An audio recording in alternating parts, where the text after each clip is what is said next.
dans la préparation et même dans la manière de jouer de l'équipe. On essaiera de voir avec Ben Ngoï qu'est-ce qui n'a pas marché cette fois avec le seul représentant du continent à cette compétition internationale. Pas de transition. Saint-Hervé Mbouy est déjà sur le plateau. Bonsoir Saint-Hervé. Bonsoir Jean-Pierre Kaïm. Comment vous allez? Très bien. Merci d'être là Saint-Hervé Mbouy. Le thème de ce soir, je le disais en passant, l'homosexualité, est-ce une réalité ici à Kinshasa? Je rappelle rapidement que vous êtes chroniqueur ici au groupe de presse L'Avenir. Effectivement. Homosexualité, une réalité ou c'est juste du bluff? Un leurre? C'est une réalité parce qu'il commence maintenant à s'afficher sur la place publique. Il cherche même à avoir une place au soleil. Il s'est réuni en club. On les aperçoit dans des salons de coiffure. On ne se cache plus. Ils ne se cachent plus parce que quelque part on sent qu'il y a un mouvement qui s'est créé dans la société et nous, journalistes, on présente que les faits. Alors, la pratique est-elle encouragée dans la société ou découragée par les uns? Comment est-ce que la société accueille cette pratique qui est en train de prendre des proportions médiatiquement inquiétantes à travers le monde? Effectivement, dans le contexte de la société congolaise, la société désapprouve ce genre de pratique et ils sont victimes même des injures quand ils se présentent avec leur tenue grotesque sur la place publique. Donc la société désapprouve cette démarche. Est-ce que c'est pas une façon de s'ingérer, enfin, d'enfreindre? Ils ont quand même, au nom de la liberté individuelle, ils ont le droit de faire leur choix. Je ne sais pas si notre loi dit les contraires. Effectivement, la loi, du moins sous le plan du code de la famille, on reconnaît les mariages entre deux sexes opposés. C'est bien établi dans le code de la famille. La Constitution les reconnaît également. Déjà là, sur le plan du code de la famille, c'est restreint. Donc on ne peut pas parler ici à Kinshasa du mariage pour tous, d'entrée de jeu. Et deuxièmement, on sent quelque part une certaine liberté. La société désapprouve, mais il n'est pas accompagné par les structures étatiques, sociales. Donc jusque-là, il y a un silence et on cherche comment rattraper cette pratique. Alors pour l'instant, ils ne peuvent pas être poursuivis, les homosexuels, parce que il y a un vide juridique dans ce sens. On sait que la proposition de loi introduite par le député Steve Bikaï n'a jamais été examinée. Alors est-ce qu'on est homosexuel ou on les devient? Plutôt, je dirais, on le devient. On peut naître efféminé, mais avec l'encadrement, on peut rattraper un enfant. Mais on devient homosexuel, par passion ou par lucre. Certains sont des hétéros, mais faute d'argent, ils se lancent dans la prostitution. C'est une autre manière de se prostituer. Alors, est-ce que cette réalité expose ceux qui la pratiquent à des maladies comme le VIH, SIDA et d'autres infections? Effectivement, pour les homosexuels, c'est un peu très complexe. Leur manière de se retrouver, d'attraper le SIDA, par leur pratique d'ailleurs, c'est vraiment très très complexe. Cela prouve même des organisations qui œuvrent dans le domaine de la lutte contre le SIDA.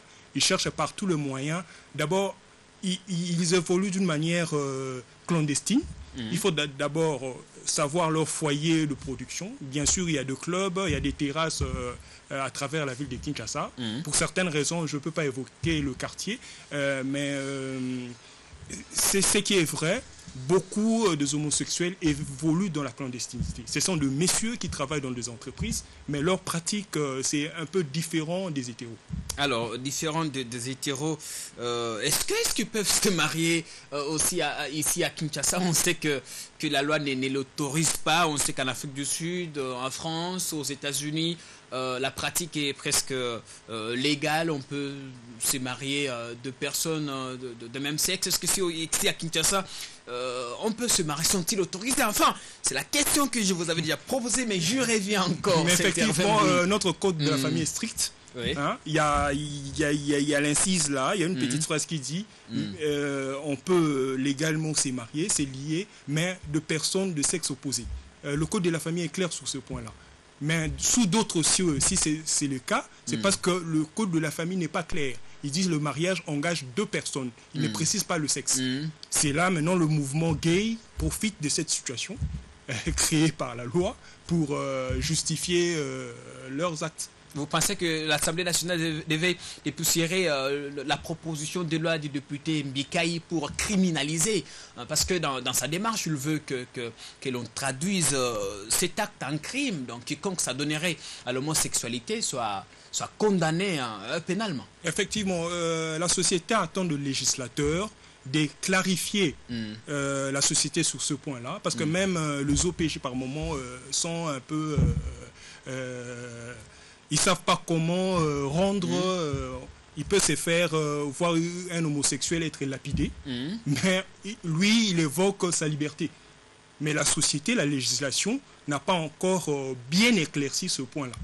En dehors peut-être du code de la famille qui fait allusion aux 2 sexes opposés. Cette démarche n'est-elle pas suicidaire, s'intervient bouillir quand on sait les coups de foudre que ça suscite à l'étranger? On a vu les Zimbabwe faire l'objet de menaces de certains bailleurs. Oui, effectivement, ces bailleurs-là constituent maintenant un lobby gay qui impose même à certains États d'encourager cette démarche-là, et il prévoit même des sanctions pour certains États africains par rapport à leur approche sur cette question. Je comprends un peu pourquoi aussi peut-être la législation congolaise un peu gère cette situation-là, parce que sur le plan des affaires, ils ont un lobby très fort. Même nos gays ici à Kinshasa sont soutenus par des mouvements, par les réseaux sociaux, par certaines organisations à travers le monde. Alors, qui financent même cette démarche-là. On va voir également avec vous ce qu'en pense l'Église. La question est très très délicate. On est dans une société, on le sait tous, laïque, mais avec une forte pénétration de la religion. Alors, qu'en pensent les hommes d'Église? Qu'en pense l'Église par rapport à cette pratique? Comment est-ce que l'Église perçoit ces phénomènes? Avant même d'arriver à l'Église, la tradition africaine, la tradition congolaise rattrape déjà ce genre-là.